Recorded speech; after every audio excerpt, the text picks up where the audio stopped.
नमस्कार, आप देख रहे हैं एसपीडी न्यूज। दिन भर की ताज़ा खबरों के लिए अभी सब्सक्राइब करें एसपीडी न्यूज और खबरों में आगे बढ़ने से पहले वीडियो को लाइक जरूर से करें। और इसी के साथ आज की पहली बड़ी खबर कि इस बार लाल किले की प्राचीर से प्रधानमंत्री नरेंद्र मोदी जीवन रक्षक दवाओं की कीमतों को लेकर कर सकते हैं बड़ा ऐलान। लोगों को होगा इसका सीधा फायदा। दिल्ली में कोरोना ने तोड़ा बीते 6 महीने का रिकॉर्ड। 24 घंटे में 2726 नए मामले, 6 और मरीजों की मौत। 2024 के लिए नीतीश का गेम प्लान, पीएम बनने की लालसा नहीं लेकिन कई फोन आ रहे हैं। 10 लाख जॉब के वादे से मुकरे डिप्टी सीएम तेजस्वी यादव, संबित पात्रा ने पूछा सवाल। बिहार में नई कैबिनेट पर मत्थापच्ची, आरजेडी को मिलेंगे 17 मंत्रालय, कांग्रेस को मिल सकते हैं 4 मंत्री। भारत को परिवारवाद और दोस्तवाद खा गया, ऋषि सुनक का जिक्र करके बोले सीएम केजरीवाल। बिहार में बीजेपी का गंभीर आरोप, नीतीश और तेजस्वी ने पीएफआई से सांठगांठ करके बनाई सरकार। 2024 में भी मोदी ही बनेंगे पीएम, नीतीश के साथ छोड़ने से होगा 21 सीटों का नुकसान। सपा नेता आजम खान की सेहत में सुधार, 9 दिन बाद अस्पताल से हुए डिस्चार्ज। विपक्ष की ओर से प्रधानमंत्री पद के उम्मीदवार पर दरार, टीएमसी सांसद ने कहा ममता बनर्जी भी हो सकती हैं दावेदार। बीजेपी का मतलब बड़का झूठा पार्टी, तेजस्वी यादव ने पार्टी पर लगाए झूठ फैलाने का आरोप। रोजगार के वादे को लेकर ट्विटर पर गिरिराज और तेजस्वी में छिड़ी जंग। तेजस्वी ने किया कटाक्ष, कहा कि लंबी चोटी से कोई ज्ञानी नहीं हो जाता। बीजेपी ने महागठबंधन सरकार पर बोला हमला, कहा कि फिर लौट आया है जंगल राज। ब्रिटेन में भारतीय उच्चायुक्त ने प्रवासियों से कहा हर घर तिरंगा कैंपेन में हो शामिल। अमीरों का 5 लाख करोड़ कर्ज माफ करके गरीबों पर बढ़ाया टैक्स का बोझ, मोदी सरकार पर बरसे केजरीवाल। डिप्टी सीएम बनने के बाद तेजस्वी को मिली Z+ सुरक्षा, तेज प्रताप अपना पसंदीदा विभाग लेने के लिए हुए एक्टिव। जॉनसन एंड जॉनसन बंद करेगी बेबी टेल्कम पाउडर, अगले साल से दुनिया भर में बिक्री बंद होगी। और इसी के साथ अगली बड़ी खबर कि सोनिया और राहुल गांधी को छोड़ दें तो 5 चेहरे नरेंद्र मोदी सरकार और बीजेपी के लिए बन सकती है बड़ी चुनौती। आपको बता दें कि बिहार के मुख्यमंत्री और जेडीयू के वरिष्ठ नेता नीतीश कुमार द्वारा राष्ट्रीय जनतांत्रिक गठबंधन यानी कि एनडीए छोड़ने के बाद बीजेपी के खिलाफ विपक्षी मुहिम में एक नई जान आ गई है। माना तो ये जा रहा है कि विपक्ष की ये ताकत 2024 के आम चुनाव में नरेंद्र मोदी सरकार और बीजेपी के लिए चुनौती साबित हो सकती है। हालांकि विपक्ष कितनी मजबूती से और कितनी तत्परता से एकजुट रह पाता है, ये उन परिस्थितियों पर निर्भर करेगा। लेकिन जो सियासी चेहरे 2024 के आम चुनाव में प्रधानमंत्री नरेंद्र मोदी का विजय रथ रोक सकते हैं, उनमें 4 राज्यों के मुख्यमंत्री समेत कुछ पूर्व मुख्यमंत्री भी शामिल हैं।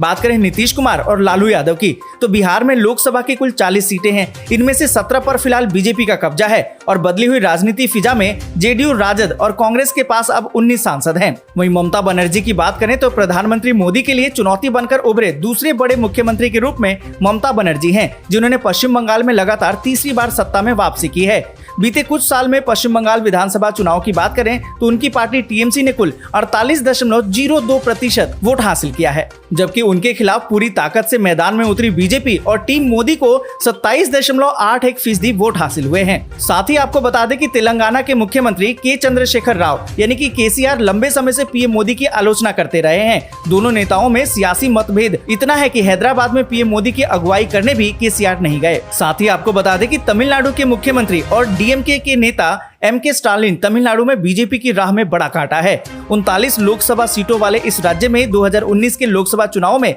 डीएमके और कांग्रेस के गठबंधन को कुल 38 सीटों पर जीत हासिल मिली थी और कुल 33.53% वोट मिले थे, जबकि बीजेपी और एआईएडीएमके को गठबंधन को मात्र 1 सीट पर ही संतोष करना पड़ा था। और साथ ही आपको बता दें कि एनसीपी सुप्रीमो शरद पवार भी महाराष्ट्र में बीजेपी के लिए मुश्किलें खड़ी कर सकते हैं। माना तो ये जा रहा है कि शरद पवार की पार्टी एनसीपी, कांग्रेस और शिवसेना का उद्धव ठाकरे गुट मिलकर 2024 का लोकसभा चुनाव भी लड़ सकता है।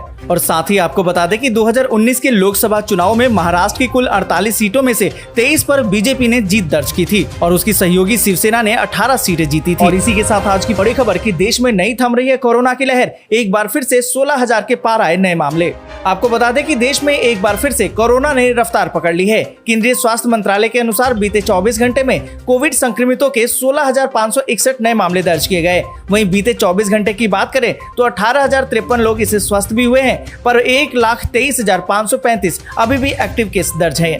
और इसी के साथ अगली बड़ी खबर की किराएदारों के लिए बड़ी खबर, अब रेंट के साथ देना होगा 18% का जीएसटी। जानिए क्या कहता है ये नया नियम। आपको बता दें कि अगर आप भी किसी रेजिडेंशियल प्रॉपर्टी को किराए पर ले रहे हैं तो आपके लिए किराए के साथ अब 18% जीएसटी देना होगा। 18 जुलाई से इसका फैसला लागू किया जा चुका है। ये उन्हीं किराएदारों के लिए लागू होगा जो कोई बिजनेस करते हैं और जीएसटी के तहत वे रजिस्टर हैं। जीएसटी भरने वाली श्रेणी में आने पर उन्हें इस नियम का पालन करना होगा। आपको बता दें कि पहले कमर्शियल प्रॉपर्टी जैसे ऑफिस या फिर रिटेल स्पेस जैसी जगहों को किराए पर लेने पर लीज पर जीएसटी लगता था। रेजिडेंशियल प्रॉपर्टी को चाहे कोई भी कॉर्पोरेट हाउस किराए पर ले या फिर कोई सामान्य किराएदार, उस पर कोई जीएसटी नहीं लगता था। लेकिन अब 18 जुलाई 2022 से ये नियम लागू कर दिया गया है। और इसी के साथ अगली बड़ी खबर के इस बार लाल किले की प्राचीर से बड़ा ऐलान कर सकते हैं पीएम नरेंद्र मोदी। लोगों को होगा इसका सीधा फायदा। आपको बता दें कि 15 अगस्त को लाल किले की प्राचीर से प्रधानमंत्री नरेंद्र मोदी जीवन रक्षक की कीमतों को लेकर बड़ा ऐलान कर सकते हैं। प्रधानमंत्री नरेंद्र मोदी अपने भाषण में जरूरी और लंबे इलाज में इस्तेमाल होने वाली दवाओं के दाम को लेकर एक बड़ी घोषणा करेंगे। आपको बता दें कि प्रधानमंत्री बनने के बाद नरेंद्र मोदी का लाल किले की प्राचीर से ये 9वां भाषण होगा। उन्होंने पहली बार साल 2014 में लाल किले से भाषण दिया था। और इसी के साथ अगली बड़ी खबर की महंगाई के मोर्चे पर राहत, खाने पीने का सामान हुआ सस्ता। जुलाई में रिटेल महंगाई दर घटकर 6.7% पर आई। आपको बता दें कि आम आदमी को जुलाई में महंगाई के मोर्चे पर राहत मिल गई है। शुक्रवार को जारी किए गए सरकारी आंकड़ों के मुताबिक कंज्यूमर प्राइस इंडेक्स यानी कि सीपीआई आधारित रिटेल महंगाई दर जुलाई में घटकर 6.7% हो गई है। जून में ये 7.01% थी। महंगाई का ये 5 महीनों का निचला स्तर है। यहाँ पर आपको बता दें कि खाने पीने के सामान की कीमतों में कमी आने की वजह से महंगाई कम हुई है। जुलाई में फूड इन्फ्लेशन 6.75% हो गया था, जो जून में 7.75% रही थी। मई महीने में ये 7.97% और अप्रैल में 8.38% थी। और इसी के साथ अगली बड़ी खबर की गुजरात में कांग्रेस के बड़े वादे, सत्ता में आए तो किसानों का कर्ज करेंगे माफ, बिजली फ्री कर देंगे। आपको बता दें कि गुजरात में विधानसभा चुनाव से पहले कांग्रेस ने बड़े वादे किए हैं। कांग्रेस ने वादा किया है कि अगर वो गुजरात की सत्ता में आती है तो किसानों के 3 लाख रुपए तक के कर्ज को माफ कर दिया जाएगा। उन्हें रोजाना 10 घंटे मुफ्त भी बिजली दी जाएगी। उल्लेखनीय ये है कि गुजरात में इस साल अंत में विधानसभा चुनाव होने वाले हैं। गुजरात कांग्रेस अध्यक्ष जगदीश ठाकुर ने कहा कि उनकी पार्टी न्यूनतम समर्थन मूल्य यानी कि एमएसपी से कम दाम पर कृषि उत्पाद खरीद पर रोक लगाने के लिए कानून लेकर आएगी।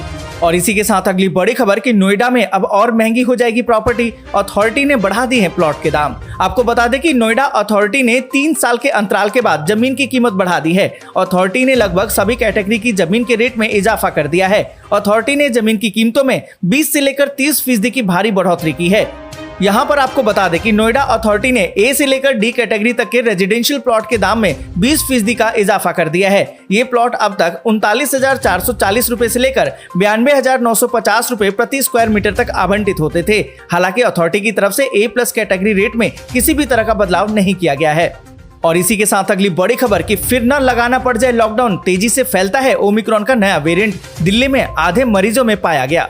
आपको बता दें कि कोरोना के तेजी से बढ़ते मामलों को देखते हुए दिल्ली में एक बार फिर से फेस मास्क को अनिवार्य कर दिया गया है। पिछले कुछ दिनों में न केवल राजधानी दिल्ली में बल्कि अन्य राज्यों में भी कोविड के मामलों में तेजी देखी गई है। ऐसे में सवाल तो ये है कि अगर ये रफ्तार न थमी तो क्या लोगों को प्रतिबंधों का सामना करना पड़ सकता है। इस बीच दिल्ली के लोकनायक जयप्रकाश नारायण अस्पताल के मरीजों की जीनोम सीक्वेंसिंग से ओमिक्रॉन के नए सब वेरिएंट BA.2.75 का पता लगा है।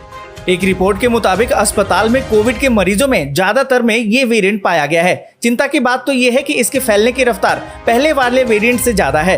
पर यहाँ पर आपको बता दें कि दिल्ली के LNJP अस्पताल में कोविड मरीजों के लिए 2000 बेड हैं। कोरोना की पहली लहर से ही ये कोविड मरीजों के इलाज में बड़ा योगदान दे रहा है। यहाँ के डॉक्टरों ने एक राहत की बात बताई है। उनका कहना है कि ओमिक्रॉन के इस सब वेरिएंट से ज्यादा लोग गंभीर रूप से बीमार नहीं हो रहे हैं और जल्दी ही ठीक भी हो रहे हैं। ठीक होने में 5 से 7 दिन लगते हैं। और इसी के साथ अगली बड़ी खबर कि बिहार में मंत्रिमंडल गठन से पहले सोनिया गांधी से मिले तेजस्वी, बोले कि लालू यादव बीजेपी के आगे कभी नहीं झुके। आपको बता दें कि बिहार में महागठबंधन की सरकार बनने के बाद मुख्यमंत्री नीतीश कुमार और डिप्टी सीएम तेजस्वी यादव लगातार बीजेपी पर हमलावर हैं। मुख्यमंत्री ने शुक्रवार बीजेपी और RCP सिंह पर जोरदार हमला बोला। वहीं उप मुख्यमंत्री तेजस्वी यादव ने दिल्ली में कांग्रेस अध्यक्ष सोनिया गांधी से मुलाकात की। मुलाकात के बाद तेजस्वी ने भाजपा पर निशाना साधा। उन्होंने कहा कि क्षेत्रीय पार्टियों को खत्म करने की साजिश चल रही थी, लेकिन बिहार के लोग बिकाऊ नहीं है, टिकाऊ होते हैं। साथ ही आपको बता दें कि उप मुख्यमंत्री तेजस्वी यादव ने कहा कि लालू यादव ने जिंदगी भर सांप्रदायिक शक्तियों से लड़ाई लड़ी है, सत्ता पक्ष के आगे कभी झुके नहीं। उन्होंने कहा कि महाराष्ट्र में क्या हुआ सबने देखा है, झारखंड में भी क्या हो रहा है सबको पता है। बीजेपी पर आरोप लगाते हुए भाजपा की ये नीति है, जो डरेगा उसको डराओ, जो बिकेगा। आज के लिए बस यहीं तक। वीडियो आपको अच्छी लगी हो तो लाइक और शेयर जरूर कर